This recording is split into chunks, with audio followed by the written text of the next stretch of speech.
The U.S. Navy is the only warfighting organization in the world that operates a fleet of large-deck nuclear-powered aircraft carriers. The 11 carriers funded by the fiscal 2020 defense budget aren't just the centerpiece of the Navy's 300-ship force structure. They are the signature expression of American military power. No other warfighting system can accomplish what carriers can. However, the warfighting features that make large-deck nuclear-powered aircraft carriers unique aren't always readily apparent because official descriptions of their functions tend to focus on overarching missions like forward presence and power protection. Obviously, other combat systems have a role to play in executing these missions. There are some facets of warfighting, though, that only a carrier, a large-deck, nuclear-powered one, can execute. What follows is a compendium of 10 key capabilities that make the Navy's aircraft carriers indispensable to deterring and winning wars. The list is not exhaustive, but like the commentary I wrote last month describing 10 reasons why carriers are more survivable than other combat systems, it explains how having enough of the right kind of carriers is essential to our security. Survivable basing of forward air power. The United States has vital interests in many regions, but it doesn't always have access to local bases. Even when bases exist, their availability cannot be guaranteed in wartime. For instance, China would likely target U.S. bases in the Western Pacific during the early days of an East-West conflict. Carriers provide a mobile, survivable alternative to land bases that can carry U.S. air power within striking range of virtually any adversary. Without large-deck nuclear-powered carriers, critical military operations might not be feasible in a timely fashion. Freedom from host country constraints. The U.S. has assembled a network of allies in key regions to whom it would turn for assistance in the event of war. But foreign partners don't always see warfighting aims the way Washington does. So, there are limitations on how their bases can be used. There may also be demands for payments or other compensation in return for using bases. Aircraft carriers free U.S. forces from these constraints because they do not require basing rights in order to sustain air operations in a region. The carrier is a base, and if it is nuclear-powered, it can remain on station in a war zone for months at a time. Sustained strike operations against hostile countries. In the absence of local bases, the U.S. Air Force would have great difficulty sustaining air operations against distant enemies. Its strike fighters have limited range, its aerial refueling tankers are vulnerable, and its heavy bomber fleet has dwindled to fewer than 200 aging aircraft.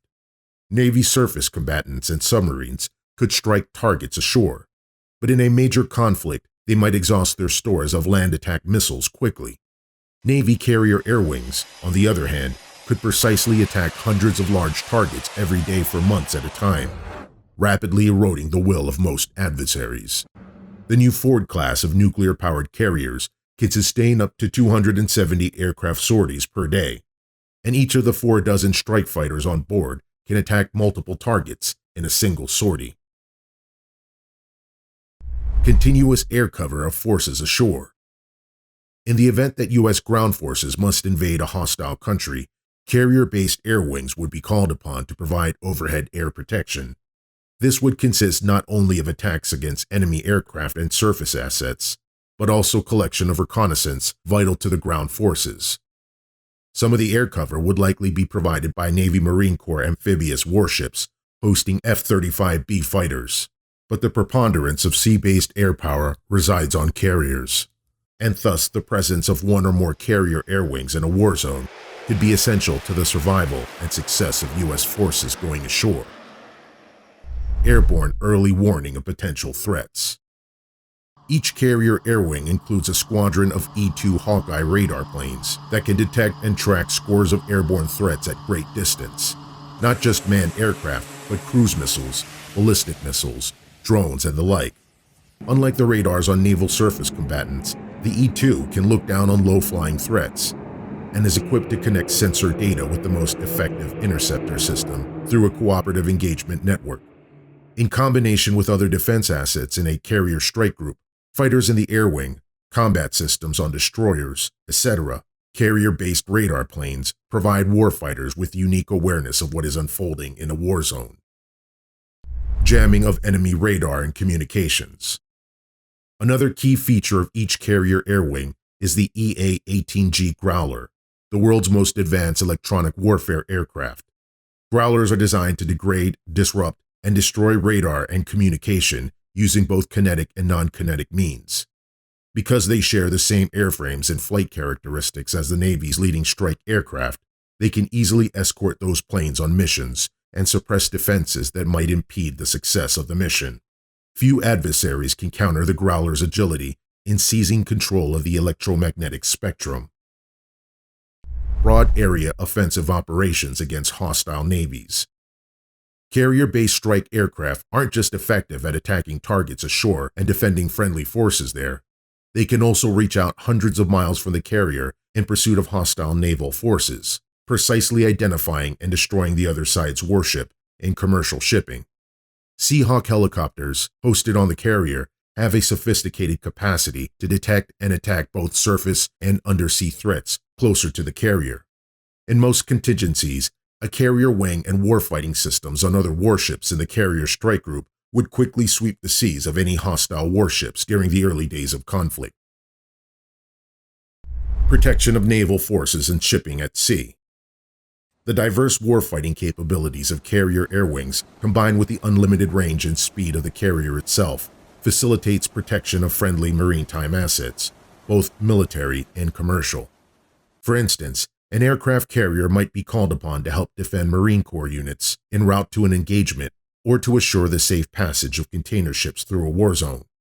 The other warships in a carrier strike group, including submarines, can assist in this mission, but the vast reach of carrier-based aircraft provides a unique dimension to the protection of friendly forces at sea, just as it does on land.